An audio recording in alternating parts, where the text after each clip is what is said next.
Hello again. Thank you for clicking on to another edition of Jiffy and Stubbsy. Quick resume. Dual code rugby star Jonathan Davis came up with the idea of talking to influential people in sport about the sporting issues of the day and days gone by. And we've had a terrific list of guests, and today is absolutely no exception. Thank you to Kerry London for sponsoring this series of Jiffy and Stubbsy. We do appreciate it. It's an uncertain financial world right now. And Kerry, as leading insurance brokers, will offer you expert advice. Today's guest, Britain's male tennis #1 for many years, Wimbledon semi-finalist, Grand Slam semi-finalist, winner on the ATP circuit, silver medalist in the Olympic Games, a respected broadcaster, highly respected broadcaster, and an influential figure at Wimbledon. Tim Henman OBE. Thank you for joining us, Tim. We do appreciate it. How much tennis do you play today? Because I read that you played on the Champions Tour. To my knowledge, Jiffy doesn't play much rugby nowadays for obvious reasons. I'm wondering how much tennis you play. Well, I think the honest answer to your question is I played in January. That was in Australia when I was the captain of the ATP Cup. Which was a new event, great fun, and was there sort of leading the British team. The next time I played tennis was in August, and I was lucky enough to play with my mum and dad at Wimbledon on centre court, because on the back of the championships being cancelled, the courts were all, there at the club looking immaculate, but didn't really have anyone to play on. So the chairman made the decision this year to open it up to the members for centre court and court one. So beginning of August was the last time I played, and yeah, it was a pretty special day to play with my mum and my dad on centre and court one. I think I should just clarify the story by saying that my mum and I took down my dad and a lovely lady called Lorraine Gracie. It was one set all. We played a champions tie break, and my mum and dad won it. My mum and I won it 9-7. Another victory. Fantastic. Centre court at Wimbledon. We can't compare with that, Jiff, can we? Even if we could pick up a tennis racket. No, I've been there, but that's about it, really. You don't want to see me on a tennis court. I think I've started playing. I want to see Tim. What's it called? Paddle tennis. I enjoy that. That's the next big thing, Tim, isn't it? It's a brilliant game, and it's with players like you with limited ability, it certainly helps. But I really do think, for the younger generation, it's a great way to get them, hand-eye coordination, bat and ball in their hand, because it's sometimes tennis, I think, when you're young, can be a bit frustrating because it's not that easy to have, decent rallies. It's a big court over a net and not always easy to control. Whereas paddle is the similar concept, but it is so much fun. And with the walls around you, the ball can come back towards you. So I played a bit, and I'm a big fan.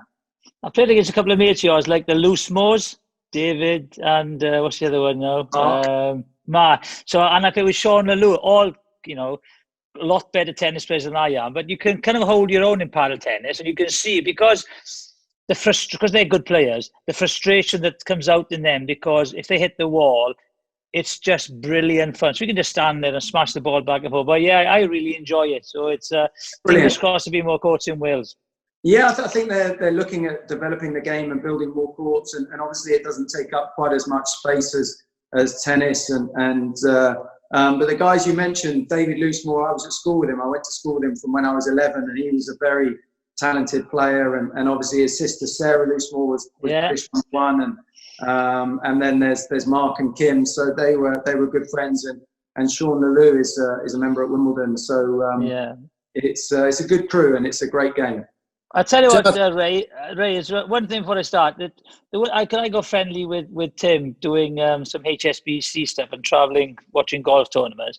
The most sickening thing, right, about Tim is the fact that, one, he's very, very funny and dry, which comes across sometimes in his commentary, not always. But then also, right, he is one of the most talented sportsmen I've ever come across. We would play kind of softball tennis, and then we'd try and get the ball out of a bunker. But the most sickening thing, you had George Gregan, myself, and Brian O'Driscoll, and then he'd go, oh, come on. So he'd throw him a pass run, he'd catch the rugby ball and then drop goals with his left and right foot. sickening he is. I've had to pay him for that. But golf was one of your great loves, Tim, I'm right? Yeah, it certainly is. I mean, since I stopped playing tennis in 2007, and I played a lot more golf than I have tennis, yeah, I'm at the addiction stage, and yeah, it's frustrating. Obviously, going back into lockdown, and you know, for some bizarre reason, the golf courses are going to be shut as well. So that's frustrating. But you know, we'll be patient. But certainly, when we come out of lockdown, I'll be back on the course a lot. What's your handicap now? I'm +1 at the moment. You've won the championship in Sunningdale as well, haven't you? Yeah, once. Yeah, all right. Yeah, but no, it's great fun. When did you get into it at a younger age? You must have played like golf at a young age as well, Tim, did you? Yeah, I did. I mean, I had 2 older brothers growing up, and my dad is sports mad, and my mum is as well. So, you know, growing up, it was very much back from school, and you know, whether it was rugby, football, cricket, hockey, golf, squash, or tennis, we were always playing something. And my dad was a big hockey player, and as he got older, he actually got better because he was always very fit, and played for Great Britain in the age group categories. And he's retired now from hockey. He's just turned 80. So I thought I was a bit disappointed to give up at 80. I keep going, but I played hockey growing up, and you know, hockey and golf, there's got to be some similarity there. So from the age of 5 or 6, I was hitting golf balls as well. And it's, you know, when you do, you know what it's like, Jiffy, you pick up the basics of something at a young age, yeah. and it gives you the foundation. On the other side of the coin, I was never allowed to ski because of, you know, injuries and disability insurance. Age 34, 35, trying to learn to ski, you know, is a lot harder. So I was glad that I had a bit of a foundation to start with from golf. Tim, I was reading, and you said obviously your family are really strong links with sport, but grandparents and great-grandparents played at Wimbledon, so it's very much in your family genes. And for them to play at Wimbledon and you to play at Wimbledon, that's a great tradition for your family. Yes, it is. I think it's it's something I'm very proud of. I think people would then ask me, is that the reason why I played tennis? And I would say absolutely not. You know, my 2 older brothers never had aspirations to play professionally, but you know, for me, growing up playing a lot of sport, it was very clear in my own mind from a young age that tennis was what I wanted to do. My mum, luckily enough for me, took me to Wimbledon the first time when I was 6, and I saw Bjorn Borg play on centre court, and that was pretty much where I made my one and only career decision. But then, you know, to reflect, you know, now, and my grandparents both played at Wimbledon. My grandparents played mixed doubles on centre court, you know, in the I think probably late 40s, early 50s.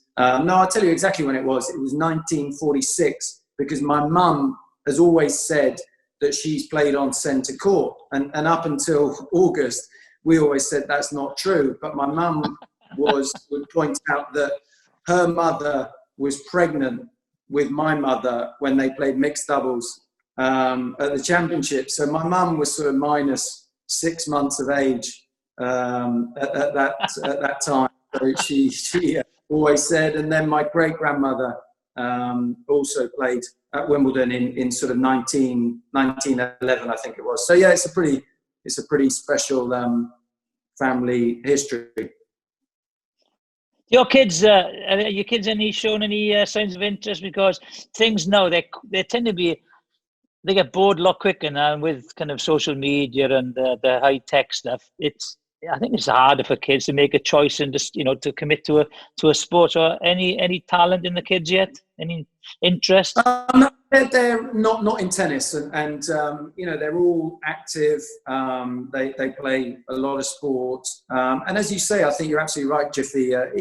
You know, with all these iPads and all this technology, it's very easy for them to be, you know, sitting inside, and I'm sure it has benefited us a lot in society to have this technology. But I'm a strong believer in, you know, an active, healthy lifestyle, and to get them outside exercising in the fresh air for their their mental well-being as well. So they play tennis. They all, my girls are 13, 15 and 18 now, and they're you know, they enjoy the game, they play everything else. But I'm quite glad that none of them have an aspiration to sort of play professionally. I think in this environment, it's probably the wrong surname, and be a lot of expectation that goes with it. Yeah, I think that would be difficult too. I agree. Tim, I'm very practical. People might say I'm OCD. When you're touring the world on the circuit, how much stuff did you used to take with you? Would you travel light, or would you have bags and bags and bags? Or basically, was it have a racket, will travel? No, I was. I had quite a few rackets. I would always travel with 12, which does sound a lot. But in terms of my sort of team, I didn't like a big team. I'd have a coach, and then normally a physio and fitness trainer that was the same person. And in terms of organising my daily routine, I like to sort of keep it simple. I didn't want lots of clutter, and but as you say, that sort of OCD element, I think there are plenty of sports people that have, you know, a very specific routine, and then when does a routine become a superstition? You look at someone like Nadal, and you know, you wonder how he functions, because there are so many superstitions, whether that's, you know, in his warm-up, in his practice, once he gets on the court, not standing on the lines, you know, arranging his bottles on the side of the court. So yeah, it's a strange existence at times, but when you look at what he's done recently, it's just it's absolutely incredible. You know, when you're trying on your own and growing up and going through kind of the younger tournaments, because coming from a sporting background with a team environment, you know, you're always traveling with someone, so it's not too bad. Even the long journeys, you know, you have company. What was it like for you as a kid then, coping with the pressure, because all of a sudden you get, you know, everyone kind of knows you. So from that young age, you're on your own, you're traveling mostly on your own, and the pressure, you're on your own. So what was that like? Well, I think it's a really good question. I think there are two sides to it. I think there are plenty of times, certainly when you're making your way in the professional game, you know, you're at the bottom rung of the sport, you're playing in some pretty horrible places. It's certainly not a glamorous lifestyle. You're staying in some pretty dodgy hotels, and you're on a shoestring budget. But I think, to me, it really emphasizes how badly you want it. And there were plenty of players that sort of experienced that, and after 6 months or a couple of years said, you know, it's not for me. I don't want to do this. Whereas, you know, my hunger and desire was always there to find a way. And I think, you know, I wasn't one of these players that immediately broke through. I didn't break into the top 100 until I was probably about 20, which is later than most. But I think going through that journey, it really made me appreciate all those stepping stones, so that once I got onto the main tour to play in the Grand Slams, you know, I'd really earned it. I'd learned my trade. But as you say, you know, in tennis, I think I was looking at Djokovic in 2018. You know, he finished world #1, but he lost 13 times that year. And I think in tennis, it's a sport that you lose a massive amount in. There's obviously only one winner each week. And you have to be able to deal, you know, with those setbacks. You can't rely on your teammates, and you've got to understand the responsibility. And I know you'll find it hard to believe, Jiff, but, you know, I'm quite a sort of selfish character when it comes to... No. I've seen you on the sushi. I've seen you on the sushi table. My God, you just eats like a horse. You've got to, you know, be out there and have that commitment to say, you know, you reap what you sow. What I put in is what I'm going to get out. And I always enjoyed that. And so once I started playing in bigger and better tournaments, I was able to really, you know, make sure that I was focusing on what I needed to do, that, you know, focus on the controllables, my preparation and performance, and, you know, not worrying about everything else that was being sort of said or written about in the media. And I think that foundation is very important. Tim, what was the impact on you, an Olympic experience, please? Amazing. Ray, it's a great question, because growing up, I never dreamt of playing in the Olympic Games. I was a massive sports fan. I loved watching the Olympics every 4 years, but the cornerstones of our sport were the Grand Slams, the four majors, the Australian Open, French Open, Wimbledon, and US Open. So in 84, it was a test event. I was 10 years of age.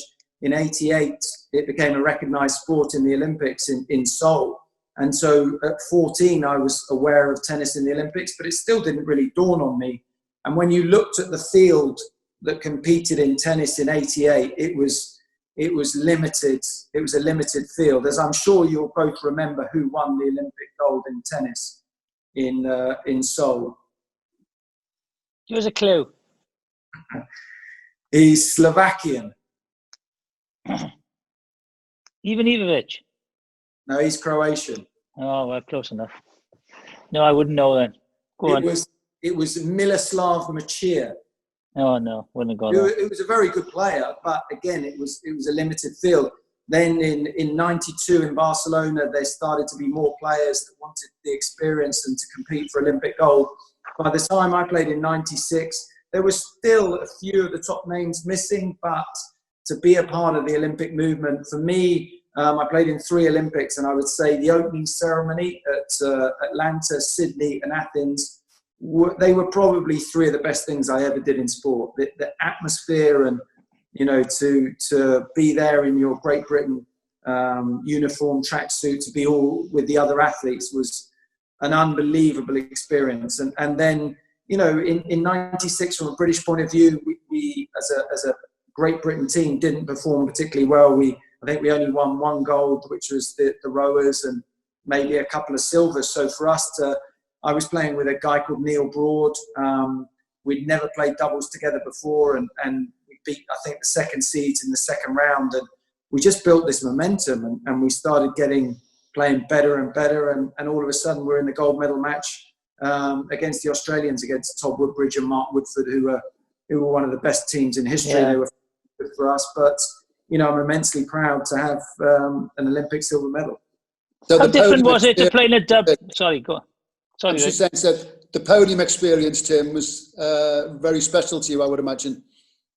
Yeah, I mean, in the immediate aftermath, obviously stepping up, having just lost, was a bit disappointing. But again, to see the flag raised and have the medal round your neck was amazing. And I think the more and more I've reflected on it, post 96, I think the more special it has become, because now, on the back of Nadal winning in Beijing and then Murray going back to back in London and Rio, and the Williams sisters winning so many medals, I think tennis has established itself so much more within the Olympic movement, which is great for the development of the game, because, it's relatively easy to have exposure to tennis in most parts of the world. But I think for a lot of developing countries and where people don't get that opportunity, I think the Olympics has a very big part to play. And again, as a golf fan, I think that is where golf can reap the rewards of being a new sport within the Olympic movement. Justin Rose obviously won in Rio, and I think that can really continue to grow the game, which is so important. I think tennis is one of those global sports. You got golf, tennis, maybe Formula One, and football. I think those are the 4 sports that really are global games. And going back to doubles, how difficult was it for you then, as a singles player, then to adapt to the doubles game again, especially on the stage like the Olympics? Yeah, I mean, for me personally, because of my game style, because I was a serve and volleyer in singles, that's the way you play doubles. So it's actually quite easy to then knit that partnership together. Whereas if you are a singles player that doesn't like to come to the net, it used to be much harder because the conditions were much faster. So really, the team that got to the net first were going to be in the box seat, if you like. Whereas now the conditions are a little bit slower. You do get a few people playing doubles from the back of the court. But no, I did play a little bit of doubles in my career, and I always enjoyed it. I really enjoyed playing Davis Cup doubles, and it suited my game well. So that was definitely a big reason why Neil Broad and I played so well in Atlanta. Tim, forgive me, you've been asked this question probably every day of your life, but forgive me, because I'm just keen to hear that what the Wimbledon experience actually means for you now. You're part of the organisation, you're a respected commentator at Wimbledon and elsewhere, and you reach semi-finals, and Wimbledon is such a special place. So I'm just keen to hear if you can describe emotionally what and why Wimbledon is so good. Well, on a global scale, when you talk about the pinnacle of the sport, the players are Wimbledon's greatest spokespeople, both men and women. And if you speak to the top 100 male players, the top 100 female players, in my opinion, you'd get 95% of both saying if they could win one tournament, it would be Wimbledon. And I think that goes back to the history, tradition of the tournament, the way the players are always put at the forefront of decisions, the predominantly white clothing, the green grass, how immaculate it all is. I think that's why it's been so successful. I touched on my history with the event, going there for the first time as a 6-year-old, and making that one and only career decision to say one day, that's where I want to be. So fast forward 15 years, when I got my first opportunity to play on centre court, I think some people would be saying, oh, you're going to be so nervous today. Whereas my reaction was, I've spent 15 years preparing for this, so, let me at it. And to walk out onto that court, the one difference is at Wimbledon, when you play on centre court and court 1, they're the only 2 courts you can't practice on pretty much in the whole of the tennis world. Whereas at Roland Garros, at Australian Open, at the US Open, if you're going to play on that court later in the day, you can go out there and practice that morning. Whereas, when you step out on centre court for the first time, it is the first time you're out there. But for me, I felt so comfortable because I've been preparing for it, and I was playing Yevgeny Kafelnikov, who was the French Open champion, seeded 3 or 4, and I think that was a very important first match because I won 7-5 in the 5th, and I saved a couple of match points, and I always, from that moment on, felt so comfortable out there.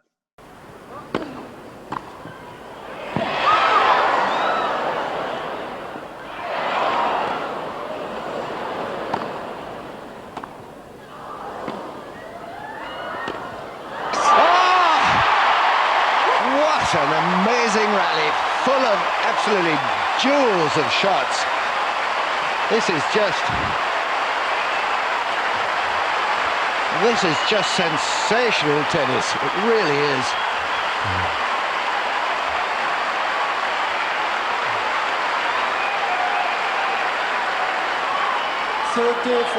Well, if the clamour ever dies down,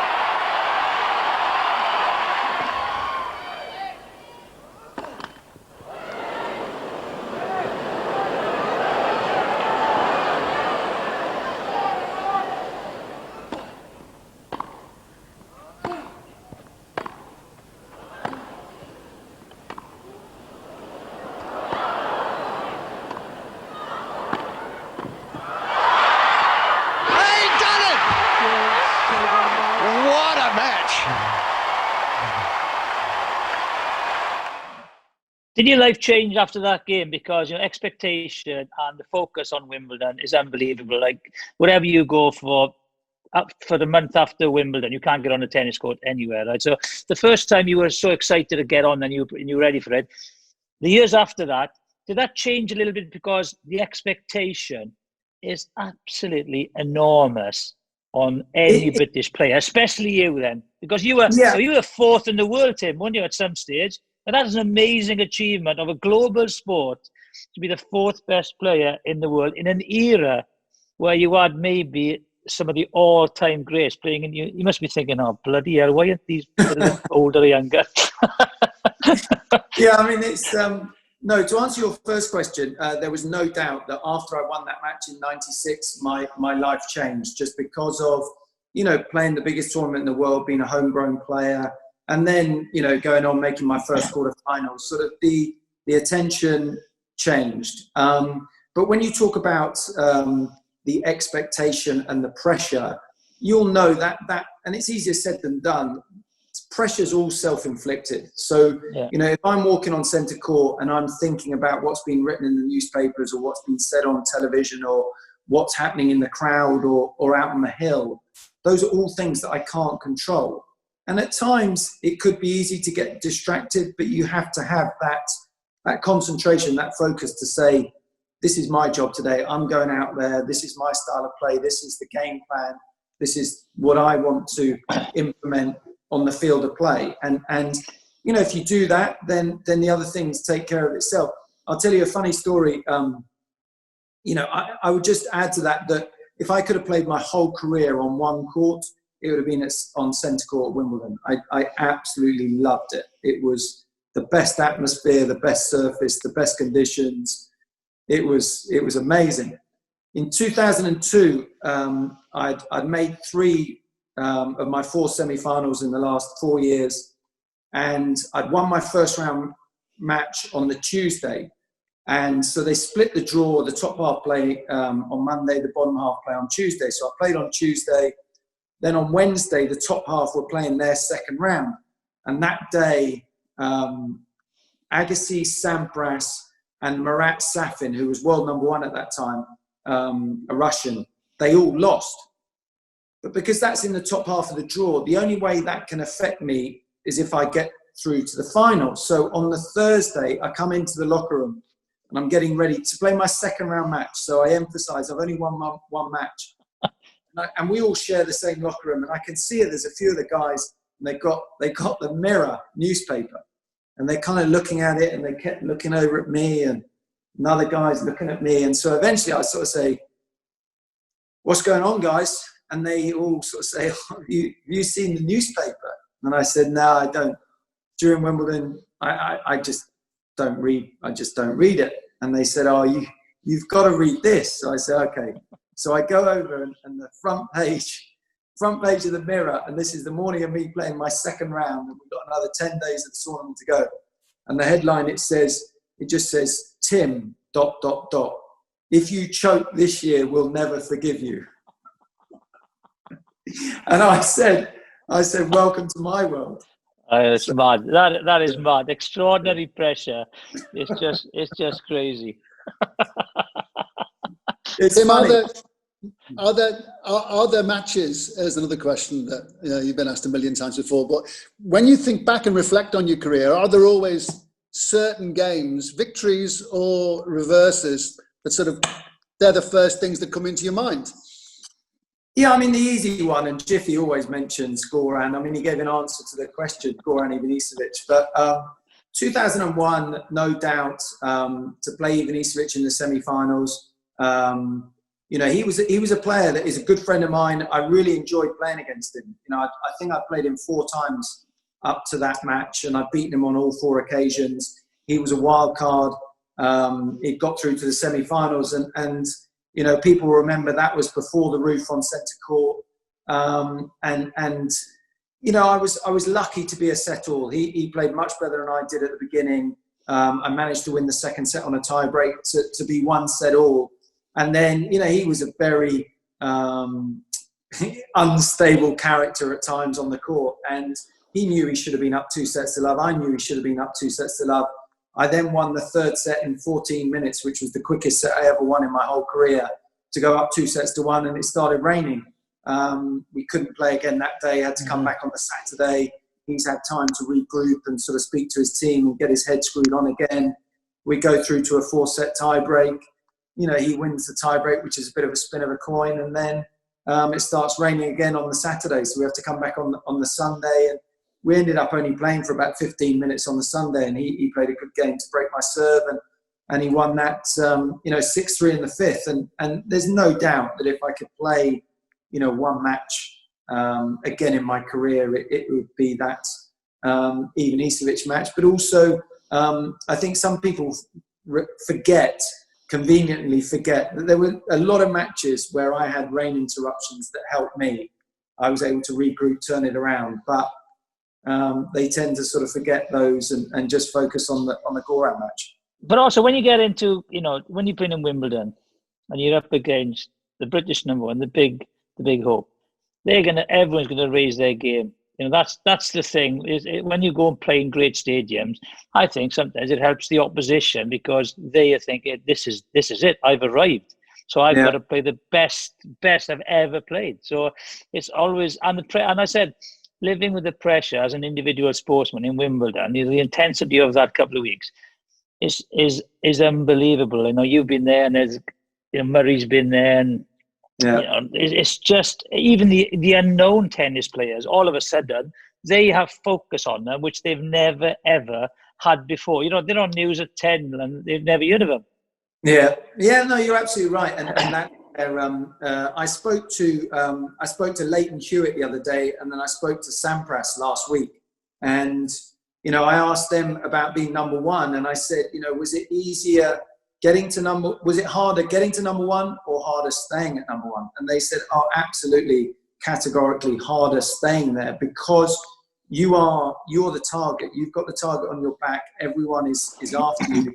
Whereas when you're on the way up, there's plenty of scenarios where you're the underdog. You don't have that pressure and expectation, whether that's from within or external, and you can just go out there and swing away. And likewise, when you are a British player and you're playing at Wimbledon, and I think if there's plenty of players, British players who probably play at Wimbledon who don't really have a legitimate chance of winning the tournament. But I think when you've got that opportunity, you've got to embrace that energy. I think if you feel like it's suppressing you, then it's going to have a negative impact on your performance. But I think again, with the way that Murray has embraced that to win in 2013 and 2016 and play the way he did in the Olympics, and in his era, when you look at, he's been up against Federer, Nadal and Djokovic, it's incredible what he's been able to achieve. Tim, that makes me think in football, and I've been talking nonsense about football primarily for many, many years now, but we always have these conversations about comparing players from different eras, and I don't like such conversations because I think it's very hard to compare players from different eras. You can only be a player of your era in many ways because of the certain set of circumstances, and in football it's a team game as well. I guess in tennis slightly different because it's individual.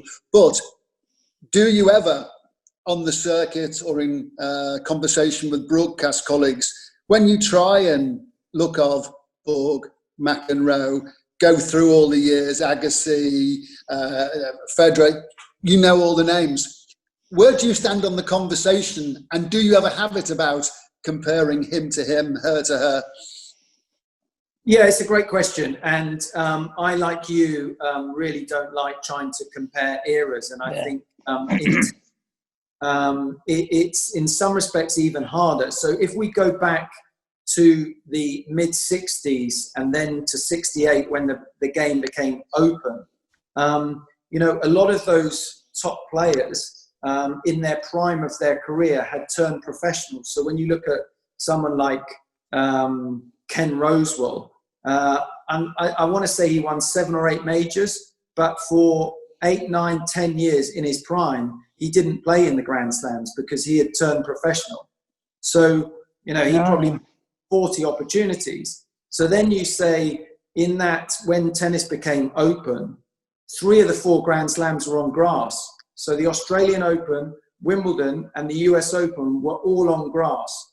So if Sampras was playing 3 of the 4 majors on grass, how many would he have won? And then, you bring it into the more modern time. Borg never played the Australian Open because at that stage it wasn't really considered on the same level as the other 3 slams. He won 6 French Opens, 5 Wimbledons, and quit at the age of 25. And now you look at these 3, when you look at Federer, Nadal and Djokovic, They've won 57 majors between them. And you talk about different eras. No disrespect to my era of Sampras and Agassi, who were brilliant players, don't get me wrong.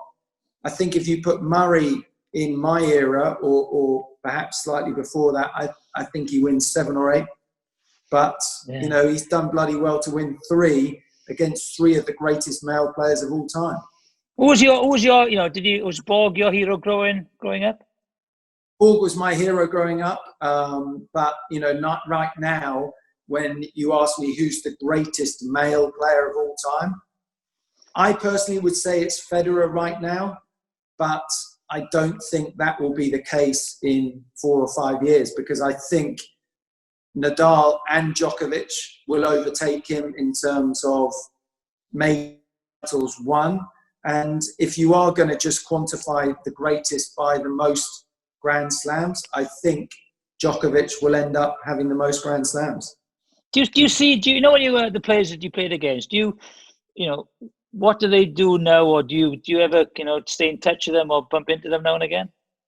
Yeah, I do. With my involvement at Wimbledon, I'm on the tournament board there, and doing a bit more work in television with Prime Video.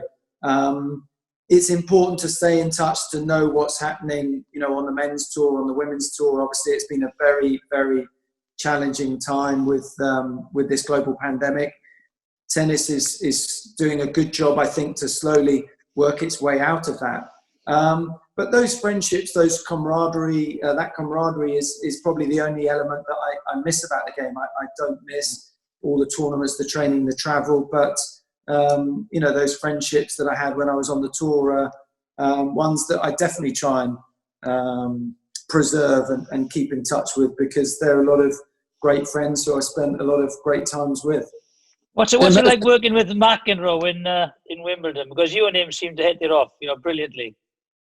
Yeah, I mean, he can talk underwater, but he's great value. He's got a great sense of humour, and I really enjoy his company, both on and off the screen. So I think it's funny how, in actual fact, towards the end of his career, he really didn't enjoy coming to Wimbledon, because he used to get such a hard time from the press and the media, and he sort of didn't turn up for 7 or 8 years, and then he's come back to work with the BBC, and everyone loves him. So it's interesting to see how his journey has evolved. But no, he's a good friend of mine. Tim, here's an Anorak question. Do you keep rackets from down the years, from your really big games? Are you a collector, sporting memorabilia wise? Are your best rackets somewhere? No, I haven't. I mean, I've probably got a few old rackets of different colours, shapes and sizes in the attic somewhere. I'm just not, I haven't, I'm looking around. I'm not sure I've got a picture anywhere of anything tennis related. I've got a few trophies of my Olympic medal in a cupboard somewhere in there. But no, don't get me wrong. I'm very proud of my whole sort of tennis journey and everything that I was able to achieve. But I'm always someone that's looking forward, really. I don't necessarily look back. I'm much more concerned about when I can get back on the golf course than, winning a tournament or losing in a semi-final. Time has beaten us. Tim, we're really grateful for your time today. Thank you very much indeed for joining us. And Jiffy, hope you're well. Take care. I've got to say, because I wanted Tim to get on, because when I was kind of due to meet Tim, I got all kind of nervous and quiet, because we're coming from different kind of sports, and he didn't mention the story about the Swiss hotel room which he left in a mess, but we'll keep that for the next time, right? So, and then we hit it off, right? Because what you got to think of it, right? The kind of people's image of him, or he's prim and proper, tennis, combs his hair every day, hasn't got one grey hair in his head. Look at him, right? He is such a funny guy, right? And a ferocious competitor. So whenever we were anywhere, we'd have a laugh and a joke, and then we'd have a couple of glasses of red wine. And I just think, that's what sport is all about. Whatever sport you're in, individual kind of team effort, tennis, rugby, hockey, golf. It's just that common bond that you can get on with everyone. Yeah. I really enjoyed it. So I'm just going to say, now, when you're chairman of Wimbledon, can I come and sit in the royal box? Is that okay? I mean, if I were chairman of Wimbledon, I'm sure I'd have influence, but I'm not sure I'd have that much influence to get you.